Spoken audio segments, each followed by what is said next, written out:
Fala, criatura, como é que você tá? Tudo tranquilo? Prof. Rui aqui na área. E nesse vídeo de hoje nós vamos resolver o vestibular da Unirv de 2022, a primeira prova que foi aplicada naquele ano lá no campus de Rio Verde. Eu tô aqui direto do Singular Cursos e você sabe que conteúdos como esse a gente sempre posta no nosso canal, então se você ainda não é inscrito, não perde tempo, criatura, se inscreve, tá? Porque muito conteúdo bacana como esse eu vou colocar pra vocês, tá? Agora lembrando, a prova da Unirv é uma prova que só tem duas questõezinhas de química e são questões de verdadeiro ou falso. Então vamos fazer nesse vídeo aqui agora o detalhamento do que cada uma dessas questões abordou com você, tá bom? Se te ajudar, eu vou colocar no link da descrição aqui a prova para você poder baixar e acompanhar a resolução juntinho de mim, tá certo? Bora tornar a química sua principal aliada no vestibular. Vem que eu garanto. E a primeira questão está lá na página 8, acompanha comigo, é a questão de número 15. Ela diz bem assim: a química inorgânica é representada por 4 funções, e na tabela a seguir temos alguns exemplos. Bom, então ele coloca aqui, ó, H3PO3, que representa um ácido. Ele coloca ZNO, que representa um óxido. Ele coloca aqui o sulfato de cálcio, que é um sal, e põe também o NaOH, que é uma base. Então lembra das 4 funções: ácido, base, sal e óxido. Lembrando, ácidos começam com H, bases terminam com OH, óxidos são binários e o oxigênio tem que ser o elemento mais eletronegativo e, por fim, os sais serão os demais, tá? E ele fala bem assim: com base nas informações apresentadas, analise as alternativas e assinale V ou F. Vamos lá? Vamos ver a primeira. A primeira diz o seguinte, ó: a substância 1 é um ácido diprótico. Bom, primeira coisa, o que significa um ácido ser diprótico? Bom, diprótico é quem é capaz de liberar 2H+. Diprótico é quem é capaz de liberar 2H+ no sistema. Bom, primeira coisa que você tem que perceber, estamos falando da substância 1, que é o ácido fosforoso. Geralmente o número de hidrogênios da fórmula é a quantidade de H+ que ele libera. Então você deveria imaginar, né, inicialmente, que esse cara tem 3 hidrogênios, portanto ele seria triprótico, não é? Só que não, esse cara é diprótico sim, esse cara é diprótico sim, só libera 2H+. Toma cuidado com uma coisa. Geralmente no ácido, o número de hidrogênios é o número de H+ que ele libera. Só que quando a gente pensa em oxiácidos, que são ácidos oxigenados, nós temos duas exceções. Uma é o H3PO3, que só libera 2H+. E temos a outra, que é o H3PO2, que libera apenas 1H+. Isso tem a ver com uma coisa que é o seguinte, ó. Como que é a estrutura do H3PO3? É assim, vou desenhar para você. É o P no meio, tá? Aí a gente tem aqui, ó, um OH. Temos outro OH, aqui nós temos um hidrogênio e aqui nós temos uma dupla com o oxigênio. Lembrando que eu estou desenhando com expansão de octeto, que é o que o fósforo costuma fazer, tá? O que eu quero que você perceba? 3Hs, H3, P e mais 3 Os. Tudo bem? Só se ioniza o hidrogênio que estiver ligado ao oxigênio. A regra é essa para os oxiácidos. Só se ioniza hidrogênio que estiver ligado ao oxigênio. Portanto, esse hidrogênio é ionizável. Esse hidrogênio também é ionizável, mas esse daqui não é. Isso porque ele não está ligado ao oxigênio, ele está ligado ao fósforo. Por isso que esse ácido fosforoso, ele é um exemplo de ácido diprótico. E o hipofosforoso, que é o H3PO2, presta atenção na estrutura, ó. H3PO2 é assim, HO, H, H, e aqui eu vou pôr um dupla O. Esse daqui é o H3PO2, tudo bem? Fórmula dele, H3PO2. Esse cara, apesar de ter 3 hidrogênios, apenas um é ionizável, porque somente um deles está ligado ao oxigênio. Portanto, não esqueça dessas duas exceções. Ó, grava, H3PO3 só libera 2H+. E se tivesse para você H3PO2, só liberaria um único H+. Ok? Então, primeiro item, verdadeiro. Segundo item diz o seguinte, ó: a substância 2 reage com a substância 4, gerando um sal complexo. Bom, deixa eu te falar, quem é a substância 2? É o ZNO. ZNO a gente classifica na química como um óxido anfótero. O que isso significa na prática? Que ele é capaz de reagir tanto com ácidos como com bases, desde que esses caras sejam fortes. Então, por exemplo, ó, o ZNO, se é um óxido anfótero, ele reage com ácido forte e reage com base forte, ok? Agora vai lá, ele falou que reage com 4.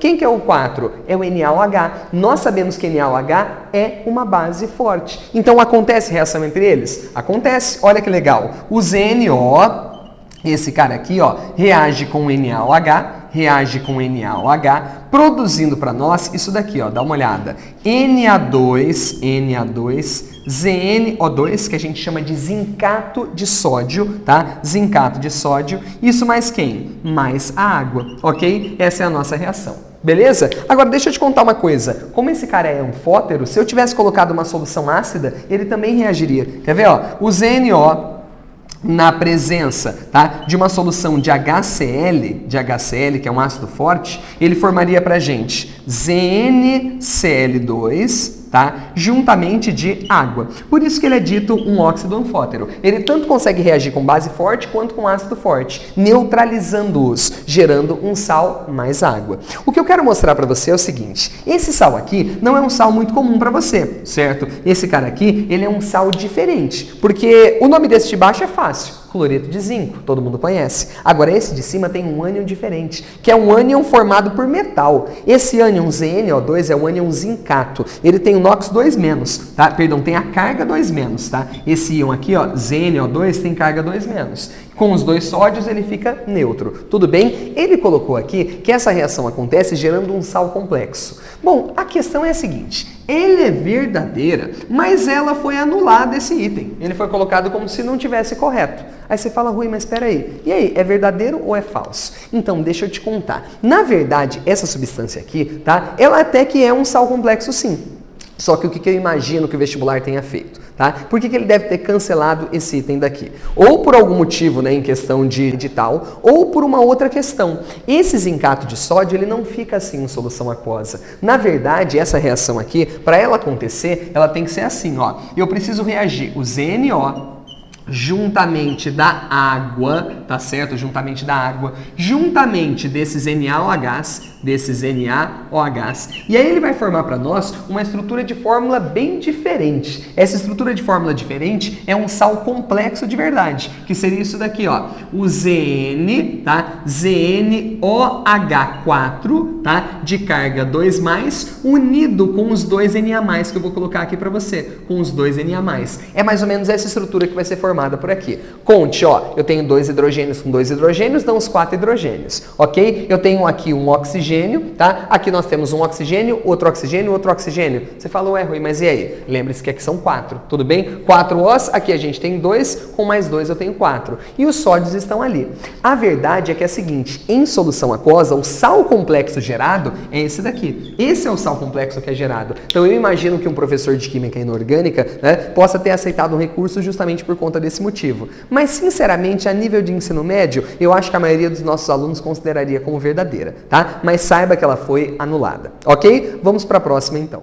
Terceiro item, ó, na substância 3, ou seja, no sulfato de cálcio, tanto o ânion de cálcio quanto o cátion de sulfato são bivalentes. Primeira coisa, ó, eu vou falar pra você, isso daqui tá completamente zoado. Por quê, ó? Ele falou assim, ó, tanto o ânion de cálcio, peraí, ânion é um íon negativo, concorda comigo? E cálcio é metal. Você aprende que na química que metais costumam formar cátions e não ânions, tá? E ele falou que o cátion sulfato, bom, vamos fazer o seguinte, quem que é esse tal de cálcio, né? O íon cálcio, na verdade, é um cátion, é o Ca2+, ele não é um ânion. Mesma coisa o sulfato não é um cátion, sulfato é um ânion e a fórmula dele é SO4 2-, ele vem do H2SO4, portanto tá tudo errado, né? Ele falou que ambos são bivalentes, eles são bivalentes, a carga é 2 e 2, só que o erro foi ele falar que esse cara aqui é um ânion e aquele de lá é um cátion, é o contrário, esse cátion aqui é bivalente e aquele ânion de lá é bivalente também. Qual que seria a fórmula do sulfato de cálcio? Como ambos são bivalentes, você pega um de cada para montar a fórmula. Então a fórmula do sulfato de cálcio é simplesmente CaSO4. Vale salientar que sulfato de cálcio é um sal presente no giz e no gesso, tá? É basicamente isso daqui. Então tá falsa, tá? Esse item aqui está falso porque ele inverteu o cátion com ânion, ok? Vamos ao último? A substância 4 pode ser formada pela reação do metal de sódio com a água. Então ele falou assim, ó, a substância 4 pode ser formada quando você reage sódio com água. Vamos pensar? Sódio é um metal alcalino. Esse nome não é à toa, né? O que seria a ideia de um metal alcalino? Presta atenção, ó. O sódio tá aqui. Sódio metálico é Na, sólido. Tudo bem? Se você coloca esse cara dentro da água, o que acontece? Acontece aqui uma reação de simples troca. Você lembra da simples troca? Ó, eu para falar de uma maneira bem simples com você, tá? A água eu posso considerar como se fosse H+ junto de OH-. Ok ou não? Basicamente o sódio ele é um metal, então ele troca de lugar com quem? Com H+. Então ele tira o H+, ele expulsa daqui. O H+ vai se transformar numa substância simples. A substância simples do hidrogênio é H2. Tudo bem? H2. Agora deixa eu te mostrar. O sódio entra no lugar do H. Como o sódio é um elemento da família 1A, o NOx dele é +1. Juntando Na+1 com OH-1, o que a gente origina? NaOH. Tudo bem? Então, ó, esse item aqui está verdadeiro. Se você quiser formar aquela substância 4, basta reagir metal sódio com água. Isso aqui é verdadeiro. Característica comum a todos os metais alcalinos. Por isso que eles são chamados de metais alcalinos. Ao reagirem com água, eles produzem uma base. Você deve estar olhando para cá, falando, nossa, Rui, mas essa reação não está balanceada, né? Realmente ela não está. Se a gente quiser balancear essa equação, basta colocar um meio aqui na frente. Aí sim a quantidade de hidrogênio está igual de um lado e do outro. Né? Um sódio, um O. Dois hidrogênios também. Ok? Agora sim. Beleza? Vamos então à próxima questão para a gente ver o que ela abordou? E a próxima é a questão 16, que também está na página 8. Vamos lá? Acompanha comigo. Ó. A reação a seguir ocorre em uma única etapa e experimentos no laboratório determinam para a reação direta a constante de velocidade igual a 200 litros por mol minuto e a energia de ativação igual a 20,4 kJ por mol. E para a reação inversa, a constante de velocidade 130 litros por mol minuto e a energia de ativação igual a 36,8 kJ por mol. Ok? Agora deixa eu contar uma coisa para você, para começar. Quando eu digo que essa reação é uma reação que ocorre em uma única etapa, tá? A gente pode dizer que se trata de uma reação elementar. Isso vai ter uma implicação na hora da gente montar a expressão da lei cinética. Quando a gente tem uma reação elementar, o coeficiente estequiométrico associado a ele se transforma em expoente. Essa daqui é a nossa reação. Então só entenda uma coisa. O que é a reação direta? Você está vendo que ela vai e volta, não é? A reação direta é A mais B se transformando em 3C. Tudo bem ou não? E o que seria a inversa? É o retorno. 3C se transformando em A e B. Ele me garantiu que essas reações são elementares. Então, na hora da gente montar a expressão da lei cinética, eu posso pegar os coeficientes estequiométricos e elevar como expoente. Vale lembrar que quando a gente monta a expressão da lei cinética, tá? Você só usa os reagentes. E por isso que é tão importante a gente saber dessa condição. Ele fala sobre isso, então, é correto afirmar o quê? Com assinale verdadeiro ou falso. Pode ser? Então agora a gente vai analisar item por item. Vamos ao primeiro? O primeiro item diz bem assim, deixa eu até apagar isso daqui, né? O primeiro item diz bem assim. Ó, a variação de entalpia indica um processo endotérmico igual a 16,4 kJ por mol. Bom, primeira coisa, vamos fazer o seguinte, ó. Ele me deu algumas informações que eu vou precisar para poder chegar nisso daqui, ok? Ele me deu a reação direta, a constante energia de ativação. Da inversa me deu a constante energia de ativação. Tudo bem? Então vamos imaginar o seguinte, ó, presta atenção aqui. Eu vou ter que montar o gráfico para poder saber o que ela é. Vamos lá? Eu vou montar o gráfico para poder saber o que essa reação vai ser. Tudo bem? Ó, a energia de ativação, lembrando, ó, esse gráfico é de entalpia pelo caminho da reação. Tudo bem? Caminho da reação. Beleza? O que eu quero falar para você? Preste atenção, ó. A energia de ativação da direta é 20,4. O que é energia de ativação? É a distância entre a entalpia inicial dos reagentes e o complexo ativado, que é o ponto mais alto do gráfico, tá? Então a distância entre o reagente, tá, e o ponto mais alto é 20,4. A distância do outro, ó, presta atenção agora na inversa, que é o retorno, entre o nosso reagente da inversa, que seria o C, tá? E o ponto mais alto é 36,8.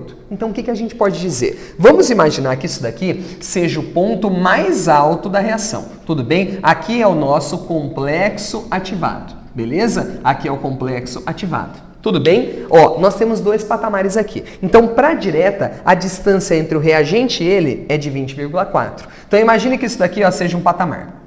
Tudo bem? Aqui estão os meus reagentes A mais B. Tudo bem? A distância deles até o complexo ativado, ele me afirmou que é de quanto? Que é de 20,4 kJ. Tudo bem? 20,4 kJ. Outra coisa, agora pensa na inversa. A inversa é esse C se transformando em A e B. Então vamos imaginar o seguinte, ó, a distância agora é maior. Então aqui está os 3 de C. tudo bem? A distância dele, ó, dele até o ponto mais alto, agora ele me disse que é de quanto? De 36,8 kJ, ok ou não? Então o gráfico desse processo seria mais ou menos assim, para ficar mais bonitinho agora, tá? Seria esse gráfico aqui, ó. A reação começa nesses reagentes, tudo bem? Aí ela vai subindo, ganhando energia até chegar no complexo ativado e depois ela desce até chegar em quem? Nos nossos produtos. Esse é o gráfico do processo, tudo bem? Esse é o gráfico do processo. Então o que você percebe, tá? Quando eu comparo início, agora eu penso na reação direta, porque quando ele pergunta, tá? Ele está falando da reação direta, tá?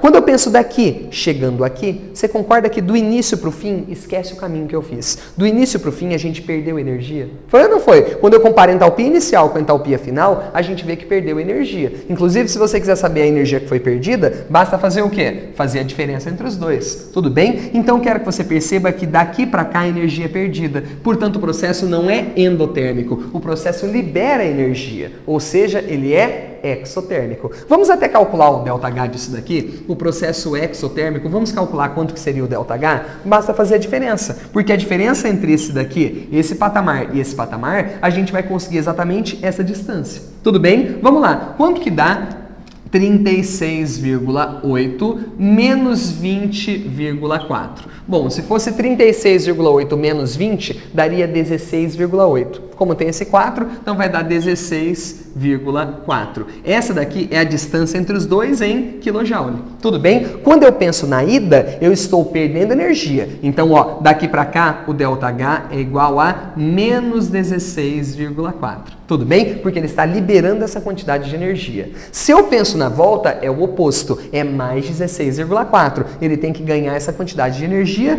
em kJ. Tudo bem? Então, o primeiro item aqui, ó, já está falso. Está falso. A quantidade de energia estava correta, mas está errado falar que é um processo endotérmico.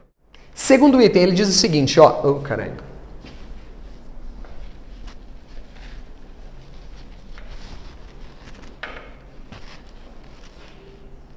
Segundo item, ele diz o seguinte, ó, a equação da velocidade para a reação inversa será aquela que ele me deu. Bom, deixa eu te mostrar uma coisa. Vai, o que é a reação inversa? Colocando aqui. A reação inversa é a volta. 3C se transformando em A mais B. Isso aqui a gente chama de reação inversa. O que seria a expressão da lei cinética ou equação da velocidade? Primeiro, ó, para você escrever a expressão da lei cinética, você só coloca reagentes. Tudo bem? Então, como é que fica a expressão da lei cinética? V sempre é igual a uma constante que a gente chama de K, tudo bem? Que multiplica. A constante é essa daqui que ele me deu, tá? Essa constante que ele deu aqui para a inversa, que é de 130, ok? Agora vai lá, ó, o que vai acontecer? Que multiplica a concentração do meu reagente. Quem que é meu reagente aqui no caso? É o C, tudo bem? Só que como essa reação é elementar, a gente pode pegar esse coeficiente estequiométrico e elevar como expoente. Portanto, ele me deu uma expressão errada. Ele colocou o 3 como se estivesse multiplicando, mas não, esse 3 na verdade é expoente, ok? Então esse item aqui, ó, está falso. Tudo bem? Vamos ao próximo? Terceiro item, ó, ele diz o seguinte, a constante de equilíbrio para a reação é igual a 1,54. E agora, como é que a gente vai chegar nesse valor? Eu vou contar para você. Na verdade é o seguinte, ó, eu vou colocar essa reação aqui e eu vou escrever duas coisas para você. Tudo bem? A expressão da lei cinética da reação direta e a expressão da lei cinética da reação inversa. Tudo bem? Deixa eu te mostrar, ó. A reação direta é A mais B formando 3C. Ela tem uma velocidade que eu vou chamar de VD. O que é VD? Velocidade da direta é a constante da direta, que é esse valor que a gente tem aqui de 200, ok? Que multiplica quem? A concentração dos reagentes elevados aos seus expoentes. Já que nós temos aqui, né, esses carinhas que nós acabamos de falar, tá? Esses carinhas que a gente acabou de falar, que a gente eleva o coeficiente como expoente, já que a reação é elementar. E a inversa? Bom, a inversa é a volta, 3C virando A mais B. O que seria a velocidade da inversa? Velocidade da inversa é a constante da inversa, que multiplica o C elevado ao cubo, ok? É isso que a gente tem. O que significa equilíbrio químico para nós? O equilíbrio, na verdade, é aquele estado em que acontece o quê? Em que a velocidade da reação direta se iguala à velocidade da inversa. Tudo bem? Então a gente pode substituir isso por suas expressões. Vai ficar assim, ó, preste atenção. constante da direta que multiplica a concentração de A vezes a concentração de B, certo? É igual à velocidade da inversa, que é a constante da inversa que multiplica a concentração de C ao cubo. Agora eu quero te mostrar um truque. Quer ver? Presta atenção, ó. Todo mundo que é constante eu quero deixar do lado esquerdo. E quem não for, eu vou deixar do lado direito. Então vou pegar esse KI, passar para cá dividindo. Vai ficar assim, ó. Constante da direta dividido por KI é igual a... Vou pegar esses dois e passo dividindo para lá. Concentração de C ao cubo dividido pela concentração de A vezes a concentração de B. Então o que eu quero mostrar para você? Tá vendo isso daqui? Isso é uma constante. Tá vendo de baixo? É outra constante. A razão entre duas constantes origina para nós uma terceira constante. Essa constante nós chamamos do quê? De Kc. Kc é a constante de equilíbrio. É justamente isso que ele perguntou para você, o valor da constante de equilíbrio. Você entendeu que a constante de equilíbrio é simplesmente a razão entre Kd e Ki? A constante da direta e a constante da inversa? Agora você é acostumado a aprender o quê? Que constante de equilíbrio é concentração de produtos, olha para cá, produtos pela concentração de reagentes. E eu acho que agora você entende de onde é que vem essa conversa, né? Quando você olha, o C é produto na reação que a gente está acostumado a olhar. A gente costuma olhar como se fosse direta, né? Sobre os reagentes da reação direta. É assim que a gente escreve. Tá, mas nesse item o que eu queria saber? O valor da constante de equilíbrio. Basta então dividir Kd por Ki. Vamos fazer essa continha aqui? Dá uma olhada, ó. Então fica assim, a constante de equilíbrio é igual a Kd, constante da direta, que é 200, dividido pela constante da inversa, que é 130, ok? Quanto que vai dar essa continha? Isso daqui vai dar, se você fizer aí, 1,538, que é aproximadamente 1,54. Portanto, o que ele falou para mim está correto, tá? Esse item aqui é um item verdadeiro. Ok? Vamos então ao último item dessa prova? Acompanhe comigo. O último item diz o seguinte, ó. Com o aumento da temperatura, o valor da constante de equilíbrio não se altera. Criatura, pelo amor de Deus, olha pra mim, look to me nesse momento, tá? Presta atenção no que eu vou falar pra você. Isso daqui está completamente falso. Sabe por quê? A temperatura é a única, grava, é a única coisa que consegue alterar o valor de constante de equilíbrio. Eu vou repetir pra você. A única coisa que é capaz de alterar a constante de equilíbrio é o quê? Temperatura. Pressão não altera, tá? Catalisador não altera, tá certo?